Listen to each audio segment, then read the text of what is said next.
Recently, Supreme Master Ching Hai graciously allowed our association members to gather for an international seminar. It was a joyous occasion as Master and disciples reunited to meditate and pray for peace. During her visit to meet with our association members, Supreme Master Ching Hai also spoke of the teachings of past masters and answered the spiritual questions of fellow initiates. Throughout the ages, compassionate, enlightened masters have urged people to surrender to the greater universal power by seeking the divine within, from which all other goodness and happiness follow. This message was echoed again in a Taoist tale about longevity, which Supreme Master Ching Hai shared with our association members during the international gathering on December the 18th, 2008.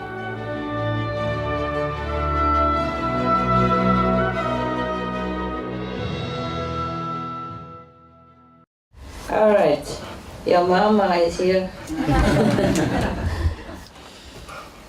How's everything? Good? Yes. Okay.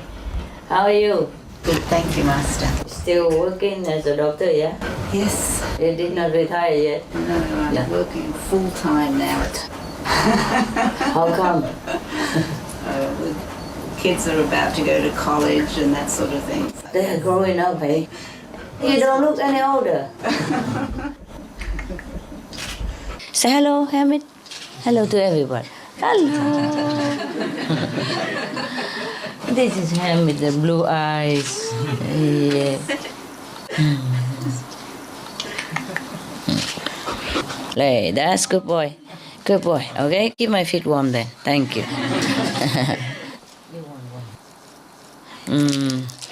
This is for the people, you know. We love. Yeah? Okay.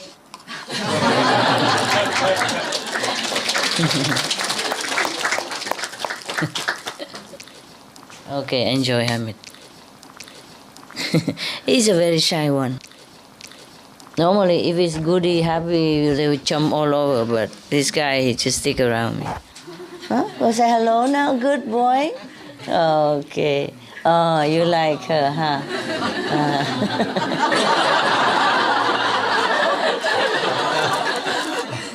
It's cool. It's good. You learn to be friendly, which is good. Now, we are reading some of the Taoist tale.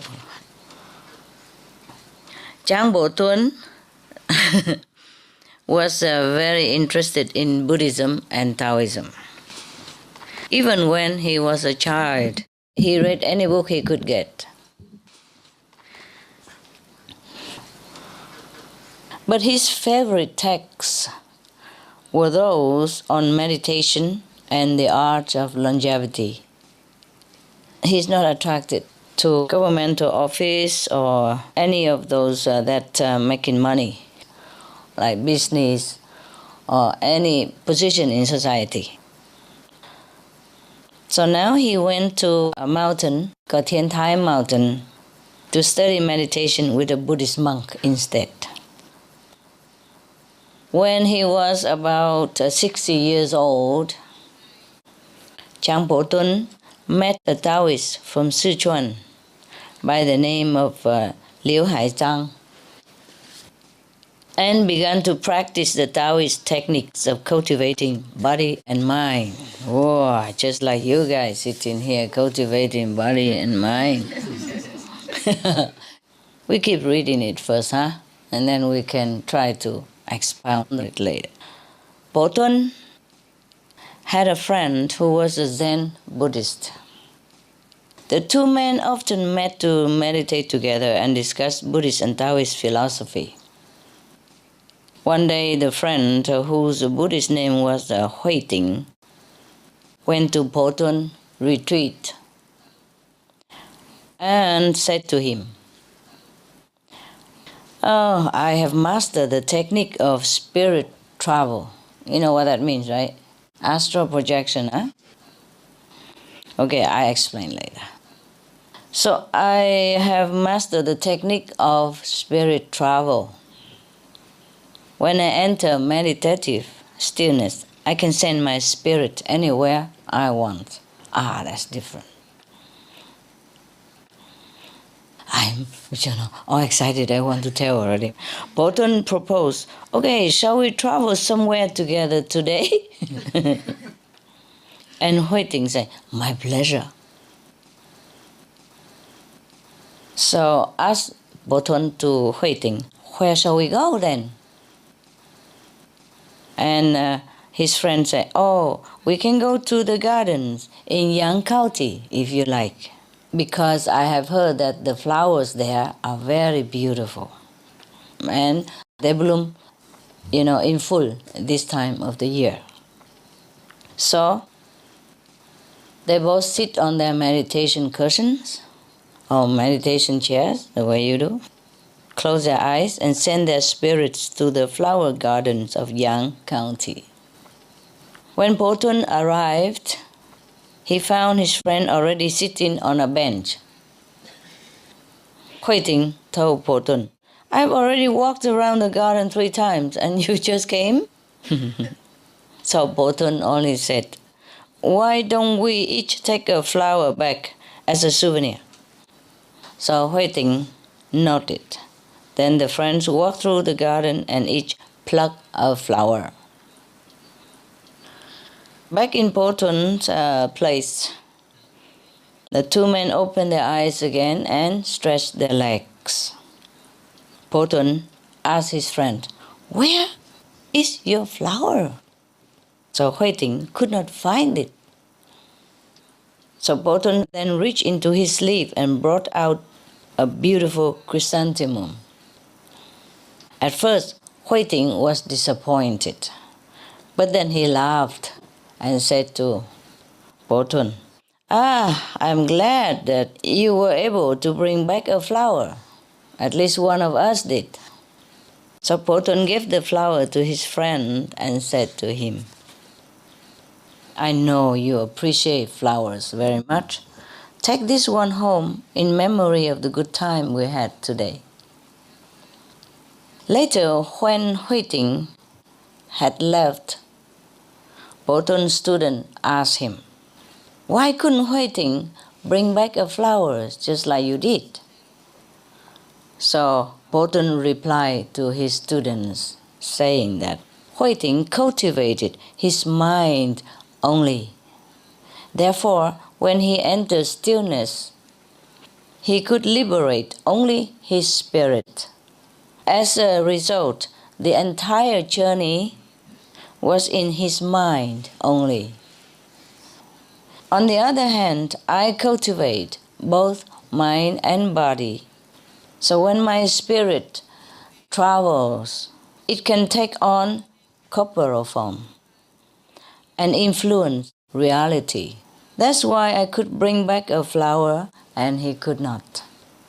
When Chang Bolton was about to enter the spiritual realm, he called his students together and said, after I have gone, you should cremate my body. At 99 years of age, he sent his spirit into the immortal realm. After the student cremated his body, they found among the ashes thousands of tiny fragments of bones that glow with a golden hue. This is what the Buddhists call relic, This is a master who lived between 960 and 1270 CE. He's one of the greatest exponents of the Southern Complete Reality School and is the author of the famous internal alchemical classic, Wu Cheng Pian, mean understanding the reality. Anybody travel like that recently? How about that? Any of you cultivated this? No? It is an art that has been lost. Maybe some people still can do that, but some cannot. Remember the master of Yogananda? after he went to the astral world to be a teacher there. Not that his level is astral level, but he's appointed as a teacher in the astral level after he has left this physical one.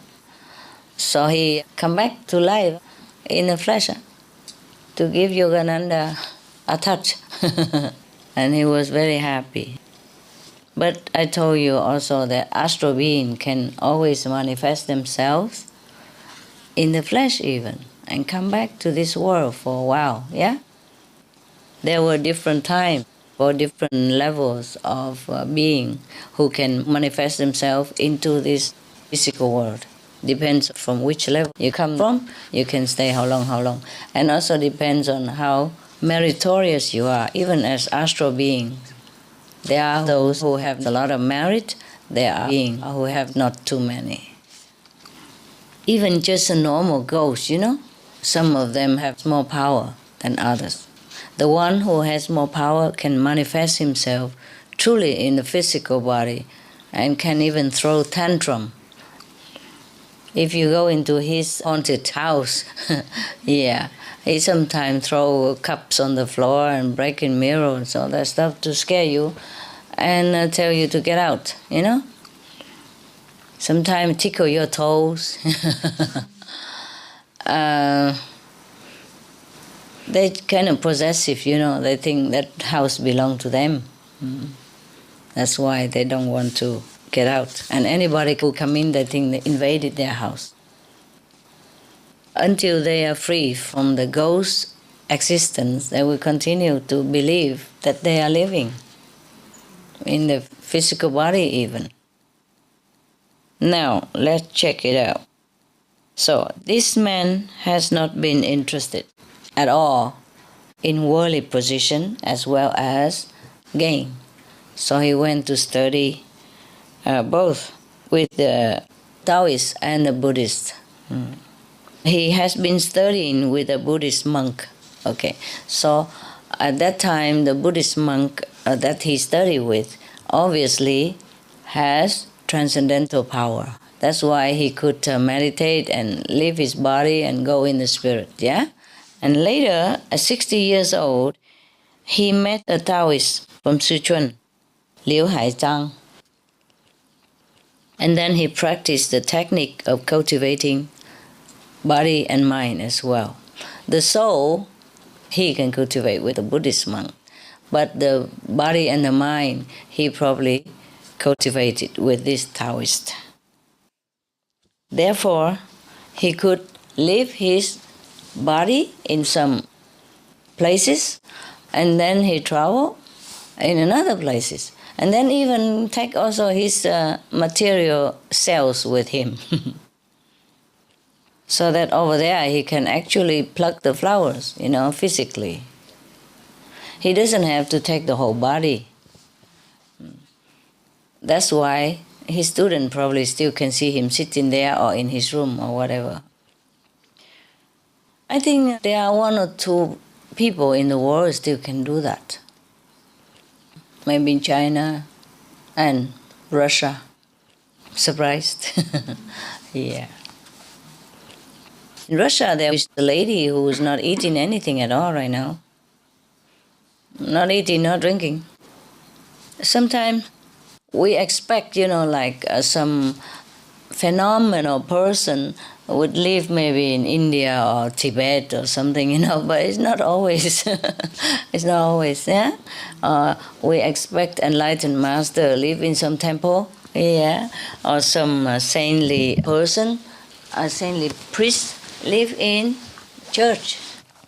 Now, for a person who is not interested in fame and gain in this world, he's already half saint, I think. I mean, truly not interested and not lazy, It's different.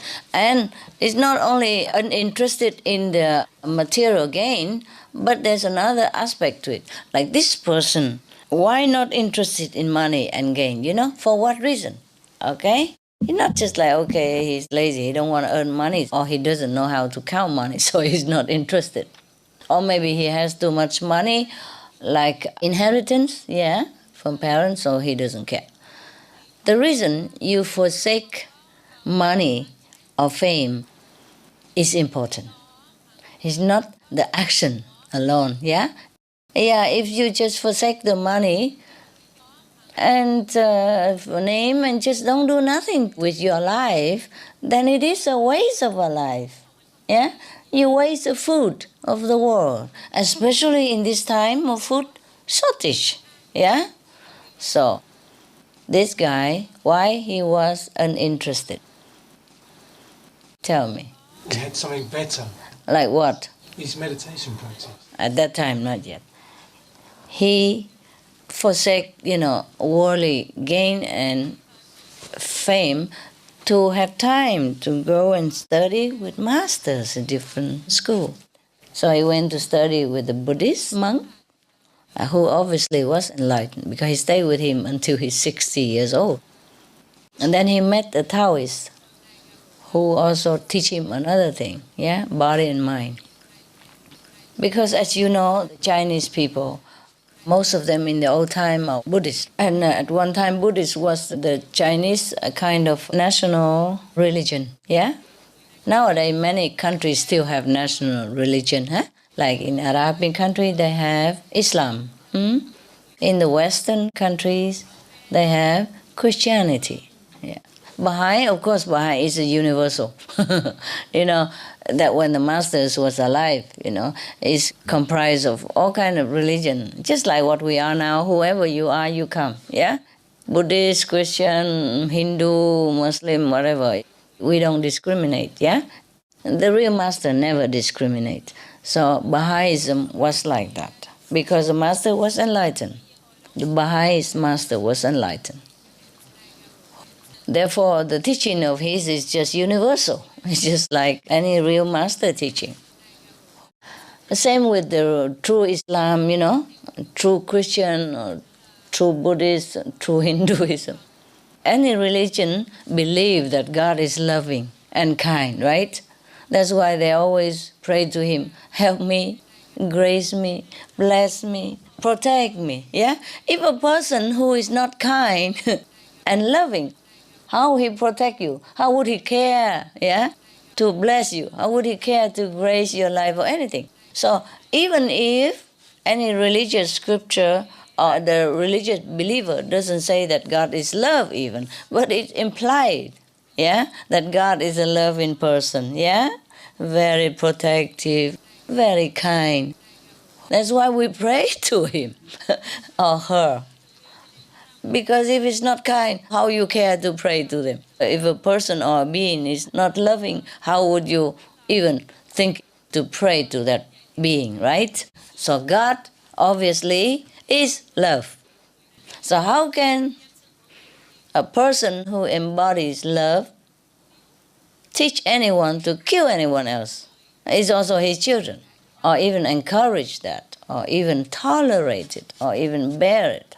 We were in heaven talking about God, huh? Let's go back to earth again.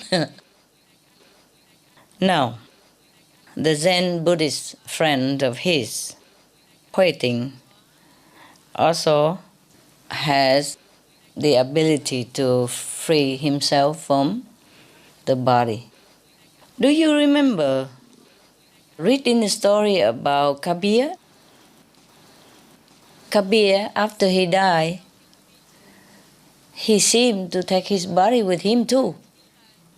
Because the Hindu and the Muslim were fighting with each other, saying whose denomination the master should belong to and must belong to.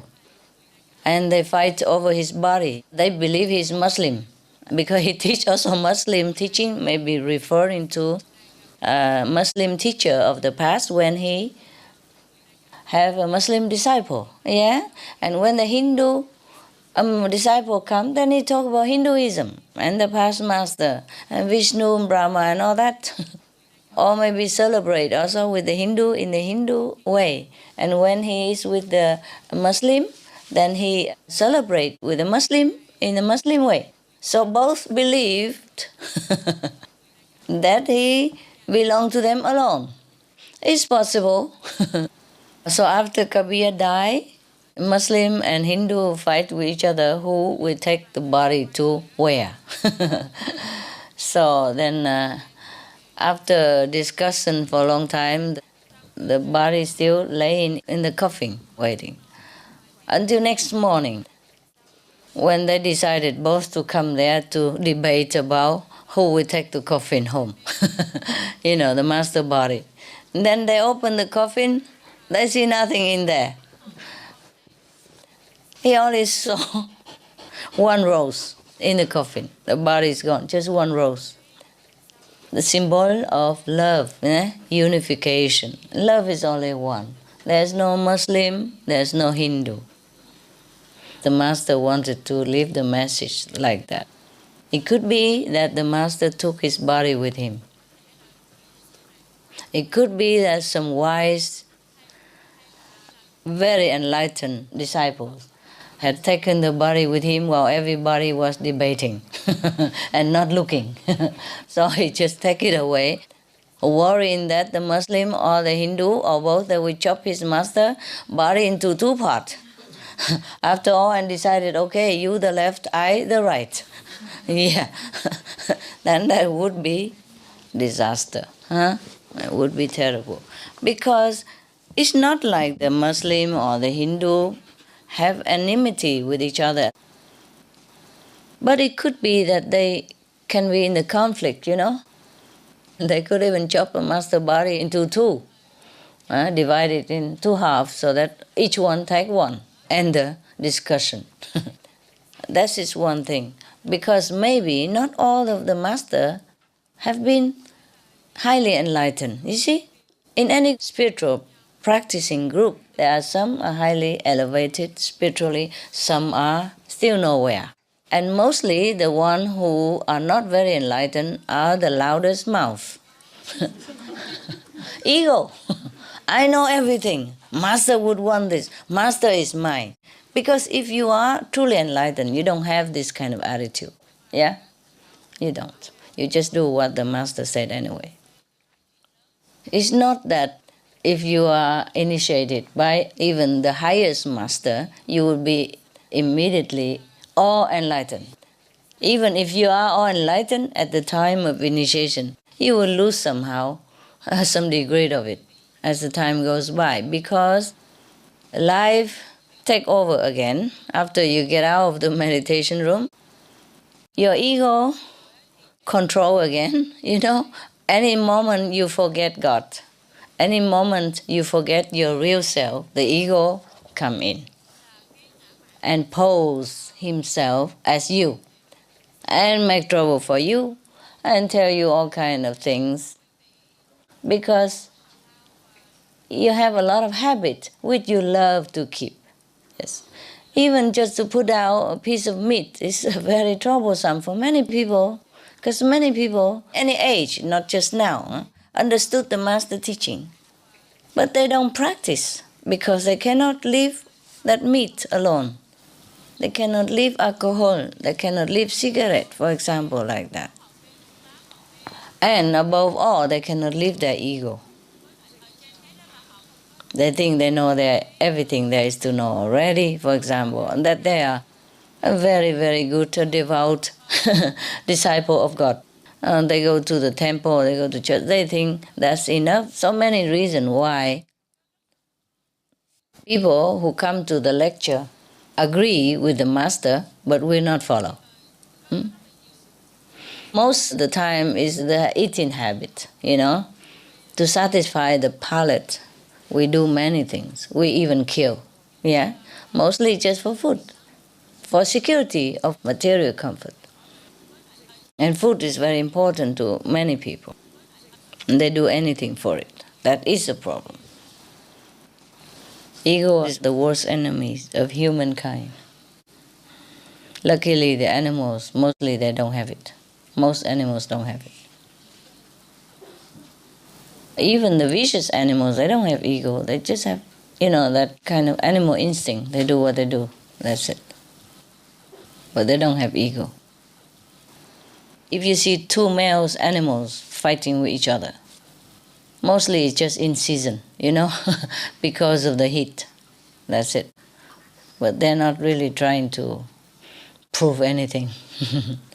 But in a group, of course, sometimes they had to fight to know who's the strongest, and then they elect as the president of the animal group. And that's it, and they take care of each other. They don't make their pack member go out and earn money and pay taxes for them, or build a good house for them or anything like that. They do take care of their pack member. They have one leader and everybody listen to that leader. So for example, a pack of wolf, you see, there's one alpha. And if the omega would try to go near while he has not finished his meal or is not allowed, then he growl at him. But that's about it, and the omega knows, just duck away and not making much trouble. Because in a pack, like even the dog or wolf, the leader eats first. It is the rule like that. And then afterward, all members eat, also according to rank. The thing is, they also organize themselves. Like dogs, for example, why the leader has to eat first? So that he has the strength and ready to take care of the whole group whenever necessary. If any of the member die, of course they will be sad, they will be very sorrowful. But if a leader die, then nobody lead the pack. Protect the pack and lead the pack. The pack leader must be strong, intelligent, and dedicated. Therefore, when they chose a leader, they of course take care of the leader.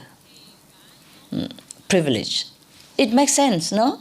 For example, if they are eating and then suddenly there's some danger come, and the leader is already full, and strong. So he can lead the pack quickly out of there, and he's strong because he has been eaten and fed and well.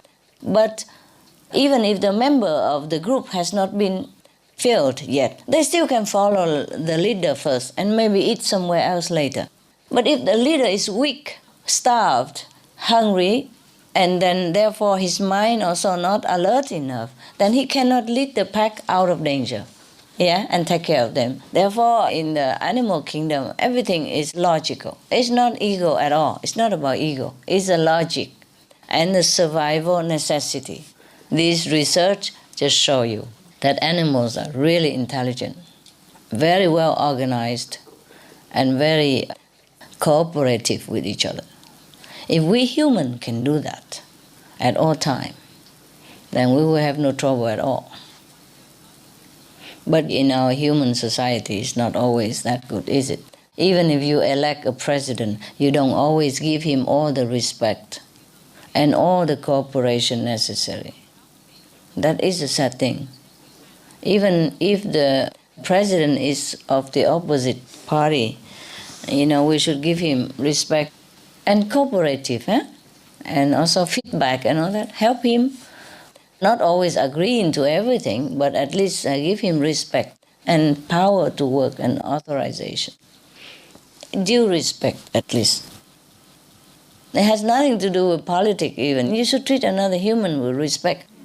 So being a group leader of human is not as good as being a leader of a wolf pack or a dog pack or even a bird flock, because they respect their leaders and they work together.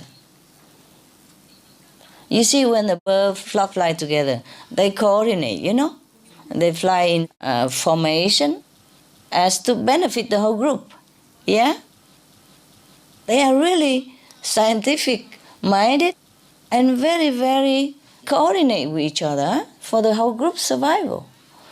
In a human group, this is difficult, Everybody wants to be a leader, but nobody wants to be led. Even if you don't know how to lead, you also want to be a leader. Leader is top. Just want to be at the top, that's it. Yes. But birds, they really cooperate so that they can survive together. The pack always go together and always in order. And this is something that we humans must also learn a little bit from the animal. Well, let's go back to the Zen Buddhist monk. maybe he's not monk, he's just a person. He studies Zen Buddhism and he probably meditates a lot. So he went there to see his friend who is now also probably practicing Taoist way of life. Yeah. Either way is okay, Taoist or Buddhist. As long as you practice well, then you can free your spirit from the shackle of this physical prison.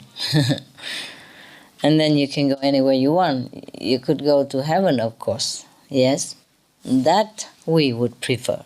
I would prefer. Than spending time and go to a garden and pluck the flower and come back to show that you've been there.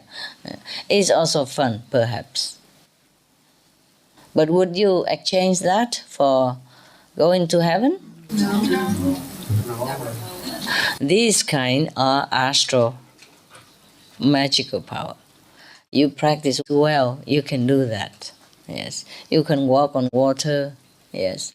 You can disappear into the wall and come out the other end again. You can do all kinds of things. Yes. But it's not necessary, yes, to have those in order to be liberated in one lifetime or to go to a higher level. To go to the higher level, in fact, we have to forsake all this. Otherwise, we enjoy it too much. We like it. So much freedom in the physical realm. It feels fun, Imagine, sit here and just suddenly disappear into the ground and gone out to somewhere else, a few minutes later, scaring everybody, and then suddenly come back again, just appear from nowhere. Or flying in the air, or, changing yourself into a cat or dog or whatever shape. So a Zen Buddhist who has practiced obviously many long years in order to disappear and go to the garden far away. Yes. So now one has mastered the art of going there. So he went so fast that the second person lagged a little bit behind. He said, I already walked around the garden 3 times. That is another piece of ego cheesecake. Yes. In the beginning, he already demonstrates some ego. He come to see his friend, and to discuss Buddhism and Taoism. Instead, he said, I have mastered the art of astral projection. That's what we call it now in the modern time. Astral projection means you can go in your astral body, and go somewhere else and come back. Immediately he boasted like that to his friend, thinking that the other one cannot do it. He couldn't imagine his friend also can. So they both agreed to go, fine. And then over there, he demonstrated his ego again. He didn't even wait for his friend. He went so fast. Not only he sat there already, he has to tell him that he has walked around the garden 3 times. Oh, what for saying that? 1 time would be enough, don't you think? Now, this guy, he went 3 times. For what reason? To show off. So, first of all, he went to show off in the temple, to see his friend. Not genuinely come to see a friend because you miss him, but come to show off his achievement, of astral projection. And then now, since his friend also knows the art of traveling in spirit, he feels a little bit put off. So he has to use all his mind to run fast. And in the garden, run 3 times again, so that at least he is something better. The first one, a Poton, was just sitting in his temple, teaching his disciple, and minding his own business, right?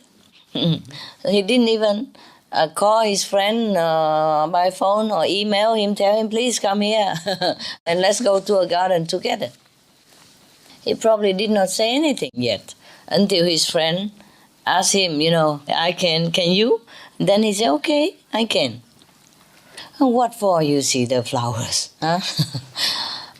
Now I don't even want to pluck any flowers. I don't even want to pluck vegetable. I don't want to pluck anything at all. Because number one, you don't need to do that. You let them live, yeah? Number two, you're not interested. Even if you say, okay, Master, there are new flower garden, with more flowers, variety that we have never seen before, and tell me to go, I also don't bother to go. Okay, the first one won't come and show off. I can travel in spirit. Since the friend also he feel a little bit disappointed, so he has to run around the garden 3 times to show that, okay, I'm better. I arrive first anyway. Probably the other Zen monk, oh, never mind, He go to garden, why hurry, The Zen monk can pluck the flower truly and take it home. And the other guys cannot. So who has the last laugh? Huh? The Buddhist Taoist monk. Look at the two of them. Competing in magical power. Such a children play like that. After he said to him that I have walked around the garden 3 times. Boton said to his friend, okay, why don't we pluck some flowers to bring home? Because he knows. The first guy want to show his speed. Waiting, the one who went first to the garden. So the Buddhist Taoist Boton knows the other guys cannot pluck the flower and bring home. So he said, why don't we pluck the flowers? Yes. Yeah, both want to show who's the best. And of course the Buddhist Taoists had the last laugh then. But what for? They're very funny. He knows it immediately. Therefore, after they arrived back at the Boton's quarter, the Buddhist Taoist quarter, immediately asked the Buddhist, where is your flower? You can smell the E. The E that did not go yet.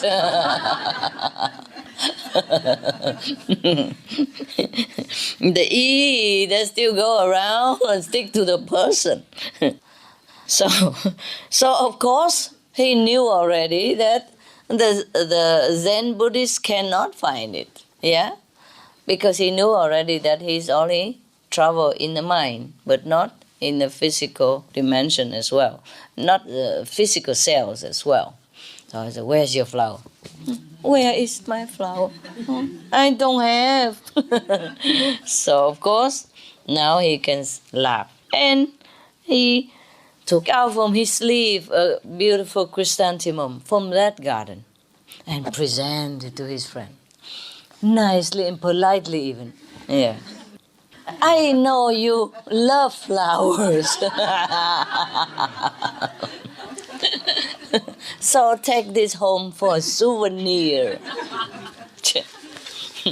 You see, they both are similar. Huh?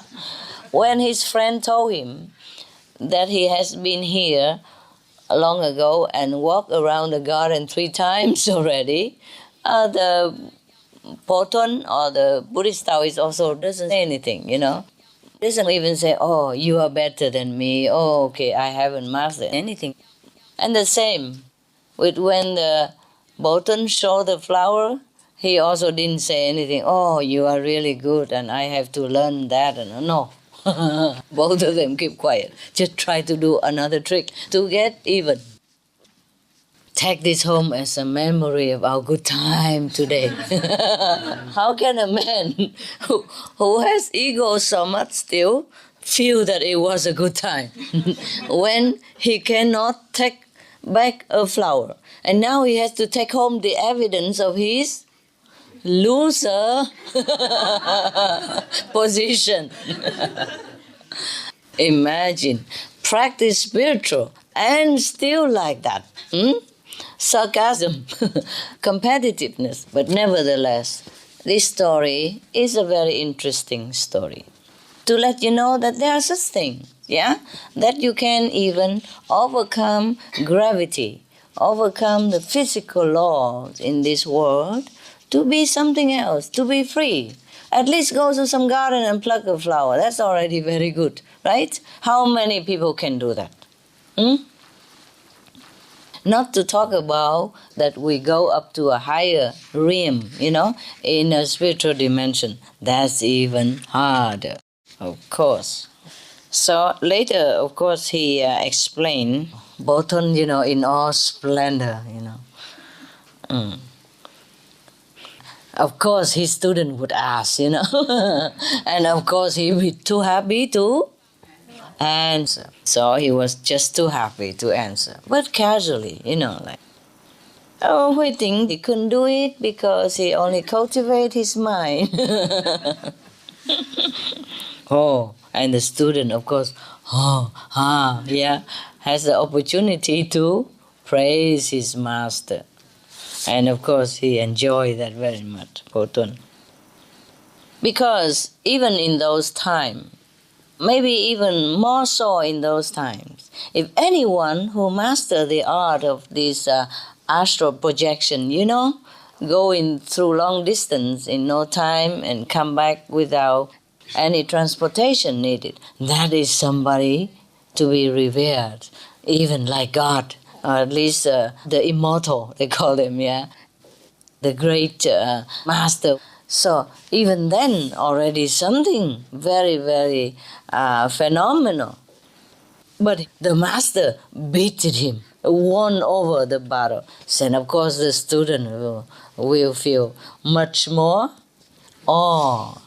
So Poton has mastered the art to travel with the spirit as well as the corporal form, to go together. So it's a little different. Some people can also travel very fast with the body, they just step in on blade of grass or on air or any little thing, so just to travel very fast, like flying. Almost. Maybe that's why he's a little bit slower, because he takes his corporal form, therefore he's slower than the other guy. But when he died, he could not take his body with him. Because when he's about to shed his body and enter immortal abode, he called his students and said that after I die, you should cremate my body. So after all, he couldn't take his body with him. If he could take his body to the garden, why don't just take it anywhere else? Has to cremate the body.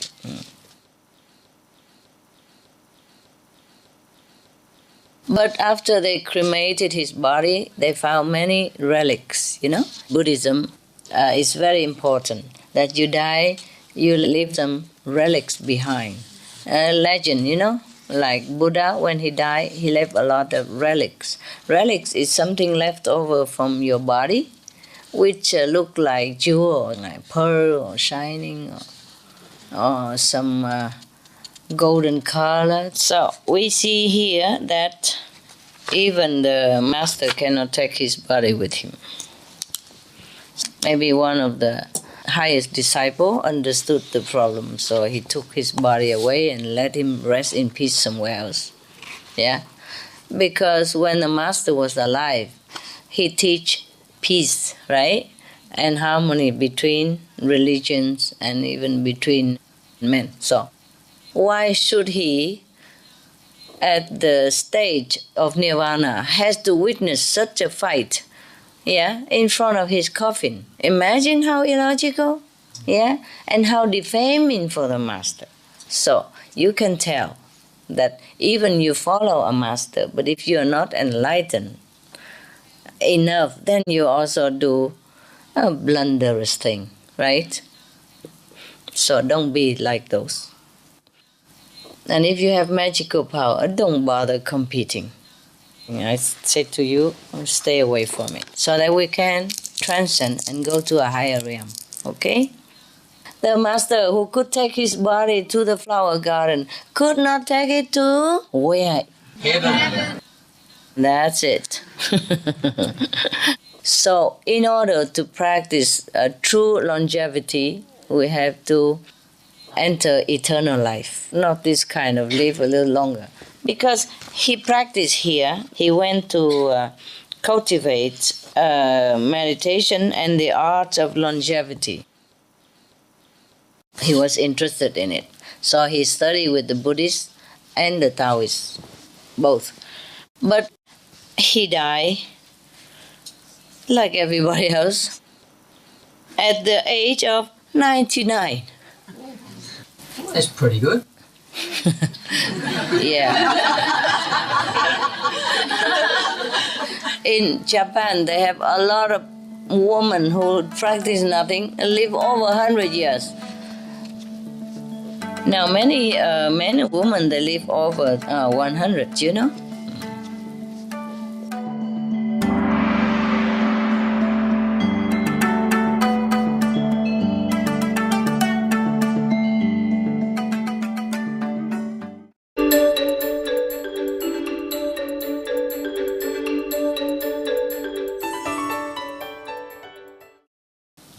Where from?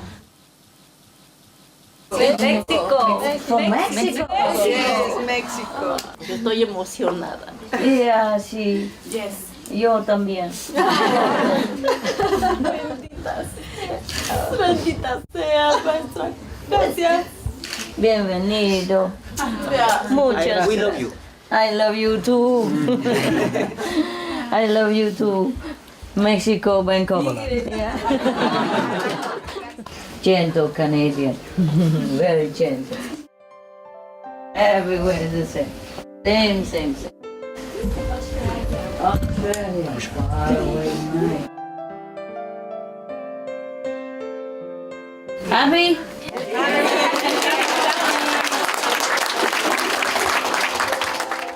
Vietnamese, welcome. Thanks for coming. Who is here? How? Chinese, huh? How? Tell you some story, okay? Yeah. Yes. This is from Tao Te Ching, the Taoist Bible. This is one of the essays in the Tao Te Ching. The Taoism, the real Taoism. Yes.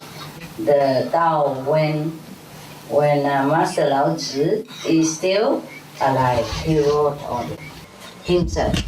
Wow, supposed to directly from the Master. Yeah, because one of his devotee, you know, he's an official of the court. Yeah, he admired him so much, so he invited him to his small palace and invited him there, and he begged him to leave him something, yeah, so that he knows how to practice later. Because we need two kind of knowledge, you know. One is inner knowledge, and one is outside knowledge about the Tao. Yes. Not because of worldly knowledge, but even, you know, practicing spiritual knowledge, we need a little bit of theory. Yes. Therefore, the Master had to speak sometimes, and we have some little regulation like the 5 precepts, yeah? Like no killing, no stealing, no lying, no messing up with a sexual relation, and no intoxicants, yeah, for example, like that. And the Master gave discourses to satisfy the mind.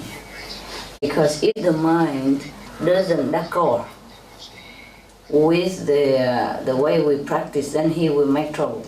He will say, why? Why you have to follow the Tao? Why you must follow Lao Tzu? Why you must meditate 2.5 hours? Why? Go out coffee shop, nicer, cakes, coffee, yeah? Go out, do some other thing that's more fun, you know? Whatever that is pleasing to the physical demand. But if the mind understood, even though the mind is only a physical instrument, but if he doesn't understand what you are doing and why you're doing this, and he doesn't agree with it, then he will make a lot of trouble. He still does make trouble. Even Master says so many things, explaining thousands of times already. He still make trouble for us a lot, yeah? Why must go to here, I stay in Mexico better. We are from divine. Yeah, everybody knows that. And we must go home sooner or later anyway. So might as well know where we're going in advance so we don't get lost in the jungle of spiritual zigzag. Yeah. Spiritual has different level, lower level and higher level. In the lower level we have a lot of zigzag. Astral world, for example. If we don't know where we're going, we get lost. Not lost by not finding a way to go, but lost in the temptations, lost in the beauty of the astral world. Because the astral world, even though it's the lowest level of the invisible kingdom, it is still very beautiful, attractive, charming, bewitching, even more so, because there's magical powers there if you attain it. They're beautiful women. The astral women are beautiful, beautiful. Yeah. So, for example, like that, and the houses there are nice, and everything is comfortable, and you can go anywhere instantly. Also, you feel so free and powerful. If we do not know anything more than the astral world, we think that's it. That is the end of all journey. That is the highest dimension of spiritual attainment. And then we got stuck there. We don't think of anywhere else. We don't want to know anything else. We're too busy enjoying. Every day, so much thing to do, so much thing to understand, to attain, to learn, to enjoy. Oh, we don't even have time to think about anything else. Therefore, spiritual practitioners need to understand. For the mind's sake, the soul understood everything. It's just the mind that binds everything into this physical body. Even in this physical world, you know that yourself. Look, how terrible our world really is. It's all like half hell in some part of the world. Some part of the world is true hell. And even our life is comfortable. But how comfortable it is? Not really that comfortable, is it? The man is plagued with desire, planted inside him. He's helpless. It's not like he wants anything like that. Yeah? The hormone is ragging inside all the men and women as well. Men are more. Trouble them. And they cannot even calm their mind to sit for a few minutes. For example, like that. Huh? Okay, if he's married, and still there's other temptation around him. Yeah? It's always the grass is greener on the other side of the meadow. Now, it's not like he wants it to be this way. It's just programmed into his system, just to make trouble for the poor guy. And for women, we have others trouble. Yeah? Okay. Even if we are happily married and have everything we want, how much is everything, and we have to pay for it. We have to work day and night sometimes, even during the time of sickness, bad weather, or dangerous situation, still have to work just to provide 2-3 meals and some clothes on the back for the family members. Okay, even if you have a lot of money, like you're a successful businessman and you have lots of money, and still you have other problems. Yeah, the employee's problem, the company, you have to take care of all the information you have to read to advance your company, and all the report of the company, all the up and down of the financial situation. Oh, there's no end to a responsible man. With big success, big power comes big responsibility. Sometimes he cannot sleep. Sometimes he neglects his wife, his children. And therefore, sometimes his marriage is at stake or even broken. And with it, his heart also broken. And then maybe his empire also broken because he has no more energy, no more motivation to continue with his work. So this world is really half hell already. And it's hell in many places. People have no job, even if they want to work. People have no home, even though they just want a very simple hut, just to cover the sun and to protect from the rain. Even you want to work, you don't have work in many places. And then even if you have work, the disaster coming, natural disaster, or man-made, or all kind of things that is plaguing the man and woman day and night and affecting the children. Sometimes they die without food, die without clothes. You can see all that on TV everywhere and on newspapers everywhere. These are not positive news and nobody likes them. But at least, thanks to the reporters and the journalists who went all the way to such areas to report to us this situation. Otherwise, we would not even know. And sometimes we know such situation, we cannot even help because there's no transportation means, there's no way we can go there, or there's visa problem, conflicts, war, and everything, my God. We can go on and on and on forever about what a world we live in. And I'm really amazed how we can live in this world even. With all that heaping on us day in, day out. And we still can survive, And we still have children and business, some of us. And now, even with all this trouble and sorrow, and really disadvantages to be a human on this planet, for the rich and the poor alike, still, we are so distracted with very little pleasure, if you can call that pleasure, in this world. Not to talk about the astral planet. Do you understand me? The astral planet is a paradise, if you compare to this world of ours. What I mean by pleasure, look at the man, okay. He just have a little pleasure with a woman, and what happened? Maybe he have a kid, and that's it. 20, 25 years, huh? Duty bound, a good father, yeah? If you don't want to be a good father, you have to live with your conscience, heavy conscience, all your life long. Or you have to live with the, disdain of your family members and the girls' family members or societies.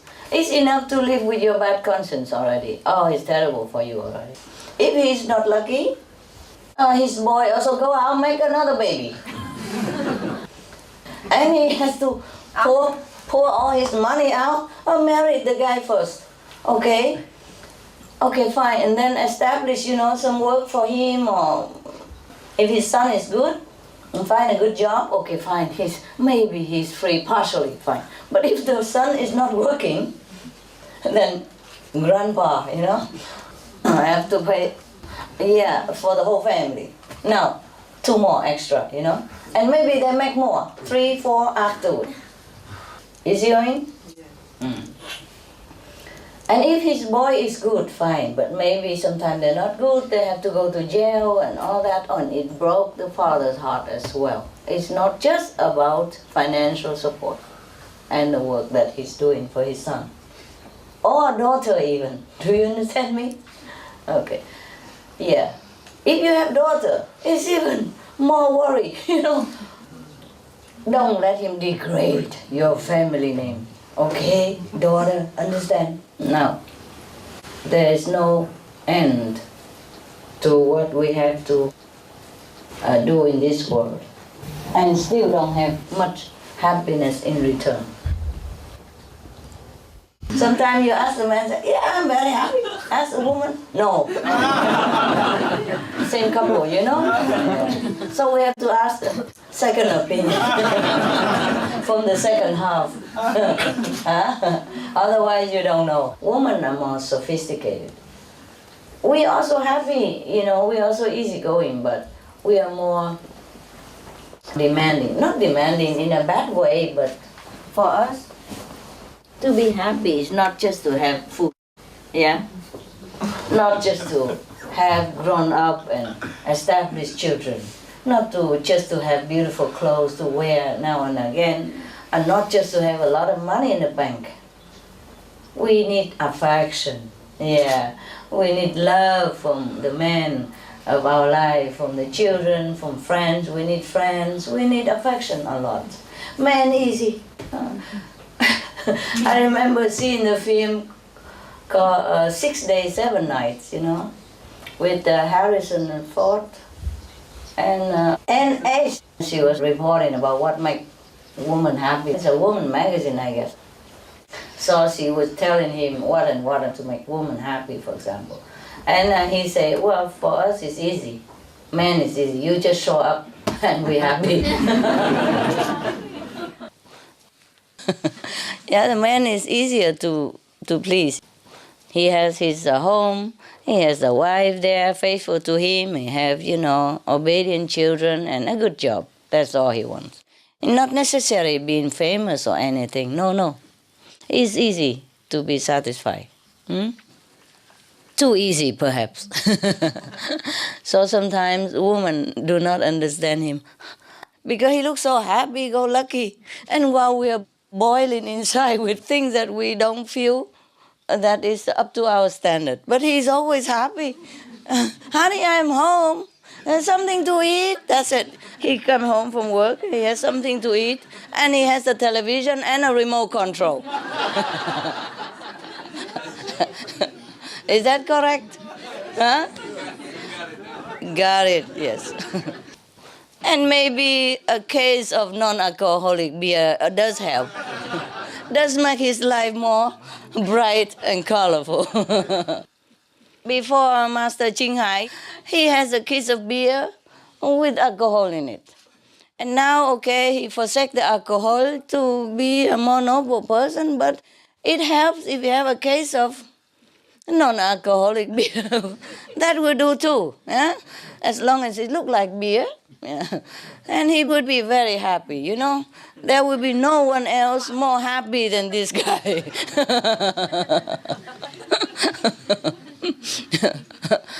So it's very easy, So I don't understand also why women are unhappy with the man that she married to.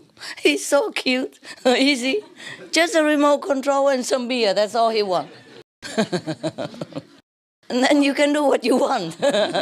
You are free from him even, He doesn't even expect you to sit next to him and exchange the remote control with him. It's better he control all by himself. So you see, the woman, we need something more. We need something more than just TV, and we hate TV. Yeah. Supreme Master TV, okay, but anything else?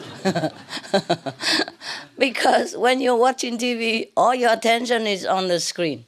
No matter what program. Good program, okay. Bad program, okay. So-so program, okay too. And repeated program, okay too. Keep watching it. It doesn't matter. It seems like the television had a glue on it.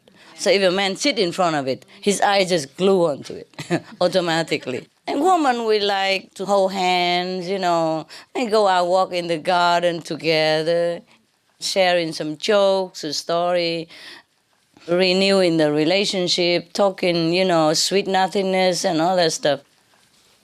So many women hate TV, because when the man sit in front of TV, he's lost to the whole world.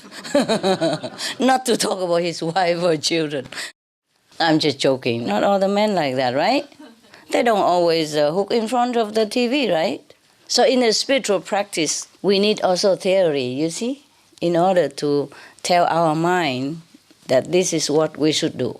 And this is logical, and this is good. Otherwise, the mind don't want to do it. He like to go out enjoying, watch television, coffee, and go out chatting with friends, or football, or whatever. Some men like to go out every day for drinking, yeah. And so left his wife alone, very frustrated and lonely. And in that case, also the family will not be good, broke up later on. The man is happy, of course. He always says, yeah, I'm happy. I have a very happy marriage. Woman, no. Yeah, she needs more attention. She needs to tell him about how children are doing in school and how they're doing at home and what needs to be fixed at home, what more missing at home. But the man doesn't care too much. Some men don't care. Okay. So you see, even in this world, we have so much trouble and not all that pleasant. And this world is not all that beautiful. It is beautiful for what we know, but not as beautiful compared to even the lowest level of the spiritual world.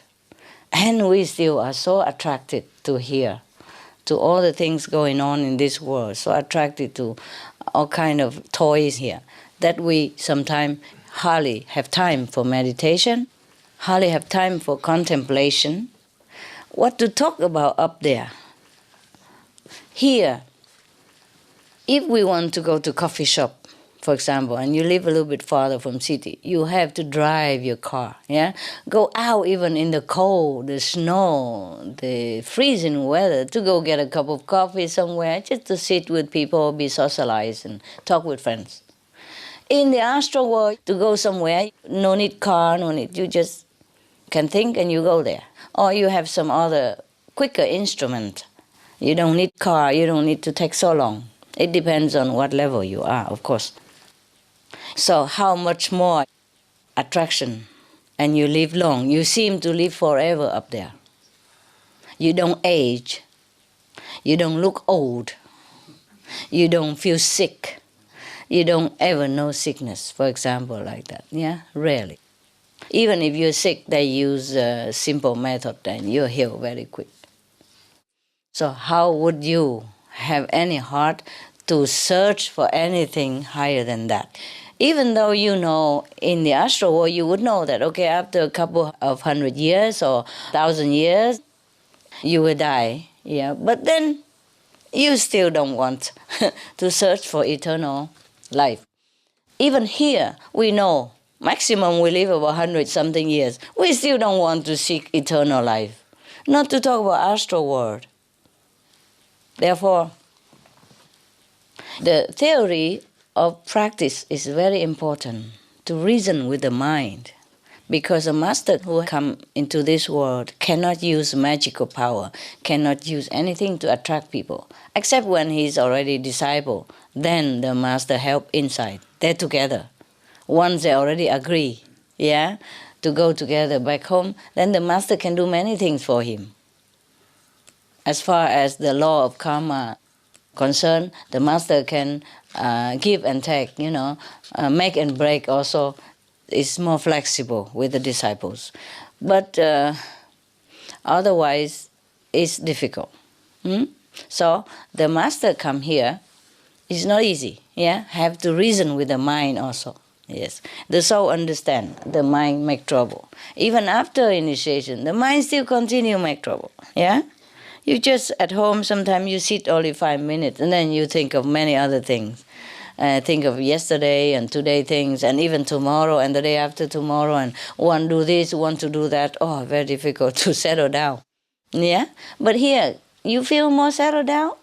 Yes. After you sit for a while, the mind get tired and leave you alone. Truly. And you feel good. You feel comfortable, no? Yes. You have to truly concentrate on your practice because you came from far away. I appreciate that. But I hope you do appreciate your effort. I appreciate your effort. Yes, that you came from far away and you put down everything in your job and sometimes have to arrange difficult situation to come here. I appreciate that. But you must appreciate yourself. You must know that this time here is precious for you. Just meditate, 5 names, sit, eat and go back, sit. When you come here, when you sit in meditation, you must know the time is precious. The time is just for you. 24 hours, you have only 2 or 3 hours, and even if you have it. Sometimes you don't have. And during that 2-3 hours, you think all kind of nonsense already. So you have only maybe 5 minutes, 10 minutes, truly concentration. So when you come here, it's easier, yeah? Really try to sit and meditate and concentrate. Whenever you forget to concentrate, you pull it back again. Yeah. Whenever your mind thinks something bad, negative, or not conducive to meditation, you pull it back again. That's how we get the habit going, you see? The good habit. Because we had bad habit all this life already. Not just this life, many lifetimes already. Collecting all the bad habit. And in the DNA also, when we were born. That's why in the Christian they say we have a sin from the ancestors, the DNA, the gene. Yeah? We're born with it. And then when we grow up, we collect more from the society, from the environment. Yeah? Mostly bad things. So when we come here, try to train again, yeah? For 3-4 days, 1 week, yeah? Try to train the mind to sit still. Not the body, the mind. But at least if your body sits still, maybe your mind slowly get tired. He try to move you and then he's tired. And then later on, you get used to it. And after a while, you settle down. That's why we have to sit a little longer in order to settle down. Even the same with sleeping. When you're in bed, you don't always immediately feel good, no? After a while, oh, comfortable, huh? Same with meditation. Now, I can only offer you some theory, either from the past master, present master, or from my own experience. But you are the one who has to assimilate it, and digest it, and make use of it. You know, just like you eat food, assimilate it, digest it, and then it becomes energy for you to move around. Similarly, the spiritual food offered to you, you must digest it and use it yourself. Now we go back to the series Tao Te Ching. This is one of the nice stanzas about humility. Who knows his manhood's strength, yet still his female feebleness maintains.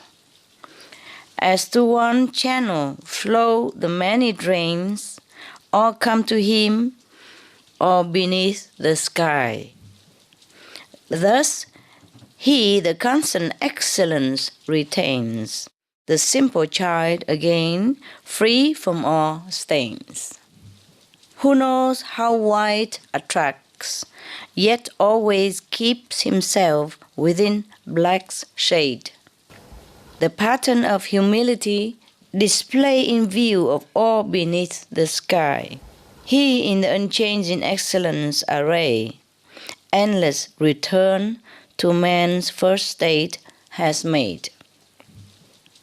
Who knows how glory shines, yet love's disgrace, nor ever for it is pale.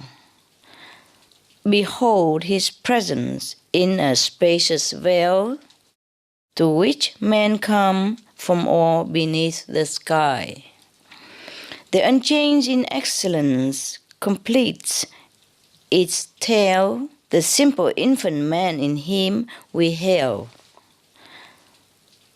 This is about simplicity and humility. In the beginning, it says something like, okay, who knows his manhood's strength, yet still his female feebleness maintain. As to one channel flow the many drains, all come to him, all beneath the sky. Thus he the constant excellence retains, the simple child again, free from all stains. Now let's check it out. A person who is very strong, for example, a man who knows that he has muscle and strength, but still he is gentle, like a feminine counterpart. He doesn't use his muscle to threaten others. This is just physically speaking. He doesn't display his powers, just to impress anyone. On the contrary, he is gentle, and sweet, as if he has some feminine quality in him. Actually, we all have some quality of female and male within us. In some, have more male quality dominates, then we call that a man. In some more feminine quality dominates, we call her a woman. We were talking about a guy who has muscle and strength and the tendency of the primate. And he still used not his strength, but his tenderness. Then this man is like a great channel to which all the drain flow into it. So it's like this man will gather all the other beings under the sky. That means all beings will come to him. That is the status of the master. Not necessary that he became a master per se, like famous master or official, not necessary. He just attracts people. All beings, maybe even animals come to him because they feel the love from that person, the tenderness, the true quality of human, be it a man or woman. Here they say man, but it's not necessary it's a man. Some women also very muscular and very strong, It's not necessary physical, but it's just a symbol. For example, this man, he knows everything that there is to know because he already attained the Tao. He's already understood the function of the universe, the knowledge of the cosmos. But he's still retaining his humble self, And so he doesn't look like a wise guy or anything. He probably look like one of us, yes. But because of the quality inside, it just naturally attract people coming to him or to her. So Lao Tzu say that this kind of person will constantly retain the excellence of his nature all the time. He became the child again, free from all flaws, from all stain. Yes. This is a man, a woman who has attained the Tao, yes, who has been enlightened. So with this essay, Lao Tzu wants to tell his disciples how to act, how to behave, how to distinguish a person who has attained the Tao. He will look like this. Yes. Very strong, very powerful, very wise, yet very simple, very humble, very ordinary. So he advised his disciples first to carry out their life on the planet as long as they live here. Not just physical strength, but even spiritual strength. You know it, but you don't boast about it. Because the man, after he attained enlightenment, for him is simple like breathing. He will not feel like, oh, it's a great, I attained the Tao, I am now the Buddha. No, he doesn't feel that way. She won't feel that way. It's very simple and natural to them anyway. But people will know it, and they all will flock to him, all beneath the sky. That means all being, because he's already one with all of them. So they feel no distant from this kind of being. It's not just human, but animals also. That's why he say all beneath the sky. He doesn't say human will flock to him or her. He say all beneath the sky will come to this person, because he has become a child again, simple, free, and pure. The next quality, who knows how white attracts, but yet always keeps himself within the shade of black. The pattern of humility displayed in view of all beneath the sky. He, in the unchanging excellence, arrayed endless return to man's first state has made. It's similar again, the humility of the man who attained the Tao. Even though he knows what kind of action would attract attention and praise and glory, but he stays in the background as much as possible, of course. The white and the black, this is the Tao people always use white and black soft and hard, just to symbolize the two opposite energy in this world, in the cosmos. White is very bright and everybody can see it right away, even in the dark. Yes. And black is very shady and people notice not too much. Some people wear black to symbolize humility. It's not necessary that the wearer has humility, but it seems like tradition. He's not talking about the clothes here, although it does help sometimes. In this world, people just look at outside appearance and judge the person inside. Nevertheless, the person who attained the Tao is very simple. That's what they mean, very simple. Even though he knows what to do to make himself advance in the society, he doesn't do it. And if he does it, it's truly, genuinely, just for the sake of others. In his heart, this is not just about the action, it's about the inner quality of the man, that in his heart, he seeks no glory. That's what it is. No temporary glory of this illusionary world, because, let's face it, even if you're king of the whole world, how long it lasts? And what for? The life of simplicity is really the bliss from heaven on this planet. I can guarantee you that. I tasted it, I loved it, and I still love it. It's just, we cannot always keep it. The man who attained the Tao always display his humility instead of the ambition for glory. You can feel that, no matter what he does. Yes. So, Lao Tzu doesn't mean the outward appearance or the outward action only, but he means the true inside of that man. And it would be best if his situation even allow him to be always humble and simple. For example, but if you are the king or if you are a high officials of the government, when you go out in a function, you just have to dress good, like everybody else. But that doesn't mean that you're not humble. It depends on the situation. So suppose a person who is very enlightened, but he's already in the good governmental position, he can't just say, I wear sandal, I have flip-flop, because I have to be humble. I have to display my humility. And I don't wear tie because what for? I don't wear suit. I just wear a long cloth or something because I'm humble. It's not necessary like that. What the master meant here is the true humility inside, which is hard to attain and hard to see even. Because most of us judge outward appearance, and that's the problem with us.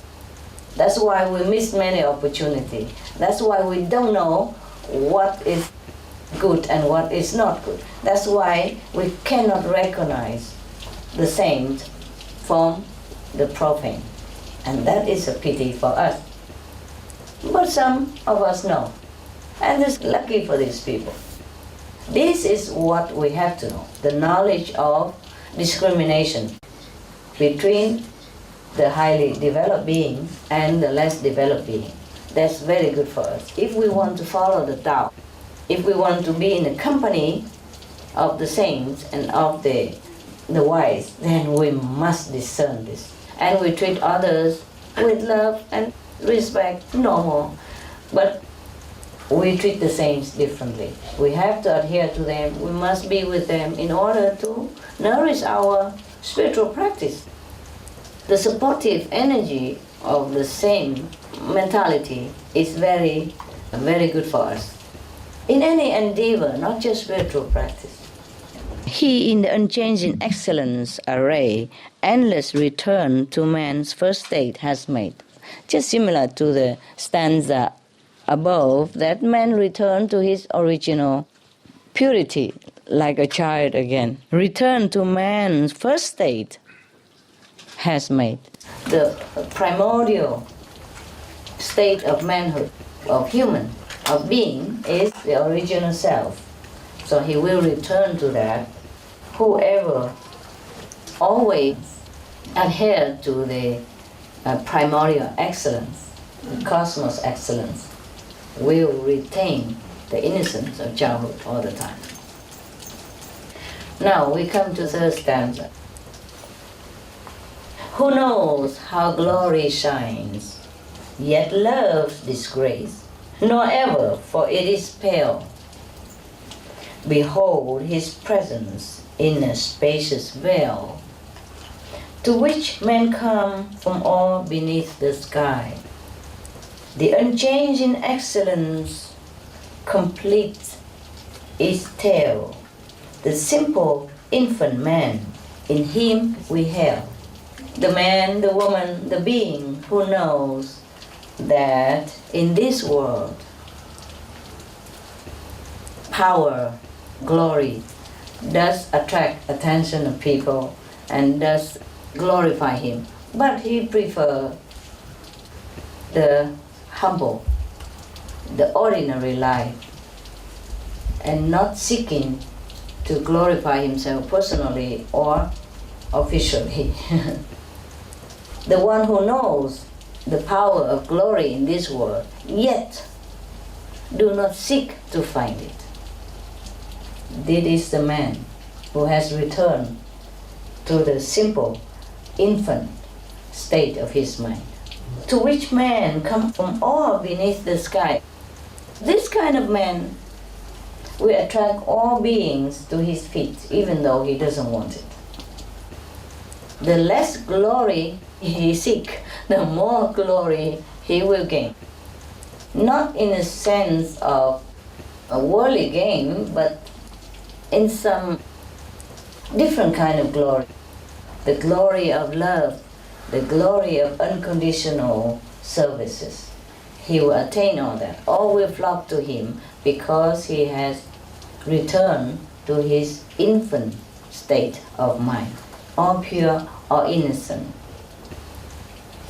So similarly, we the practitioner should try to adhere to this principle. In the beginning, we understand that as a principle only, as a theory, but later on, as our practice progress and our spiritual level rise up and our mind more purified, our understanding of the Tao expands, then we will just become that. We will naturally become an infant again. So there's no need for us to even do anything to attain it. In the beginning, we try to adhere to it, we understand it, and we try to practice it, and later on become our true nature. As we practice spiritually along the way, our understanding will be more and more expansive, and then this will become natural. We will become just humble, naturally humble, no ambition for glory, for fame, for gain in this world anymore. That will be a normal state of us, and that is when we attain the complete Tao. I like Tao Te Ching because it's very simple. It's one of the most sophisticated Bible of the world, the most famous, the most translated, the most loved, yet it's very simple, like in plain language, and everyone can understand it. At least the translation into English is simple. Even though the translators have tried very hard to make it more poetic and more sophisticated, even then it's still as plain as my nose that you can see. All right, you retain this state of mind and meditate, okay?